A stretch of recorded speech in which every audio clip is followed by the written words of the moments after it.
about a little boy who moves from the farm to a city and he gets picked on based off of how his looks.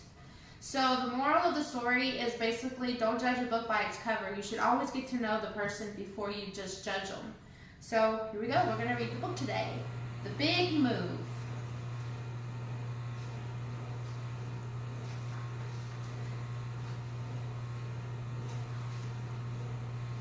Also, this book was also actually dedicated to my mother, who always taught me growing up as a kid not to be judging people by how they look. Get to know a person first.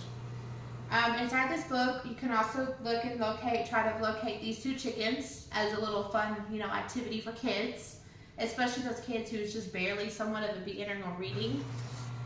They have, Bethel and Eddie.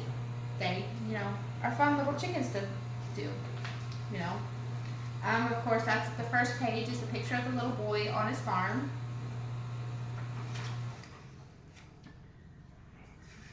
There once was a young 10-year-old boy named Henry McMahon. He fetched eggs every morning and fed the animals.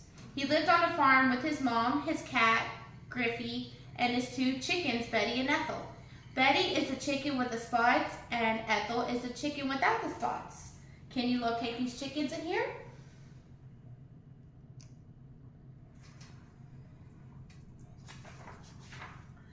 One morning, he went to do his usual chores. When he came home, he discovered the whole house had been packed. Henry asked his mom, "Why is everything packed?" She replied, "We're moving."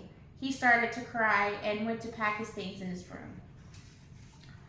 The farm had been sold, and him and his mom loaded up the last bit of their belongings into the trailer that was hooked onto their truck. The two of them, along with Cliffy, for their brand new place in the big city. When the two of them arrived at their apartment, he smiled. Henry quickly rushed outside to see the scenery. When he got inside, he immediately looked out the window to discover the big city. Henry decides to go outside of the apartment to look around for a new adventure. There was a couple of kids on the first floor playing with their toys.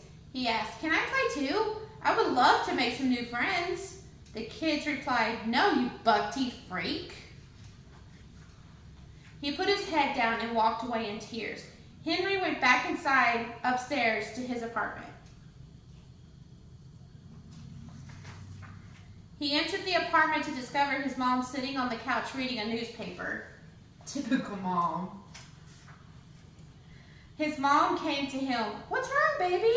He answered, "The kids downstairs are making fun of my teeth, calling me buck teeth, and he has a problem with me being used to the farm life."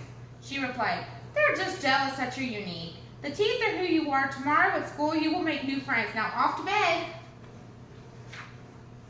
As Henry went off to dreamland, he started to dream of a group of kids making up fun of not only his teeth, but his overalls.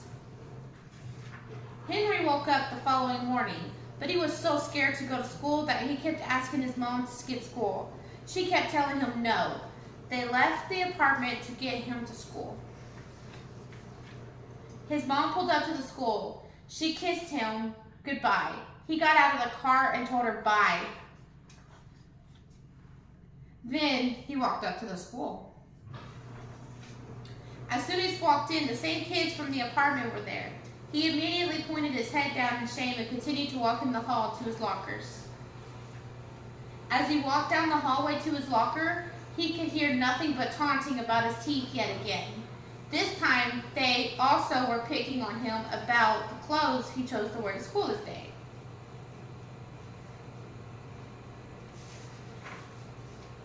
Henry got to class. When he went to take a seat, another kid quickly pulled the desk and shouted, "Not here, you buck-teeth freak." As the kid did this, he pointed his head in shame. The teacher walked in. "All right, everyone, settle down," she says. She turns to the blackboard. Henry then walked over to another desk. Another child pulls the desk. He falls to the floor. Everyone laughs. The teacher quickly turns to face. She sees Henry on the floor with tears coming down his face. She asks him, "What's wrong?" He tells her about the name the kids keep calling him because of his 2 front teeth. She walked over to help him up. All right, who did it? The teacher asked, but nobody answered. She asked him, how would you like it if somebody did this to you? Class proceeded as usual. From this point forward, the kids got to know him. They all became friends and lived out their lives in full. The end.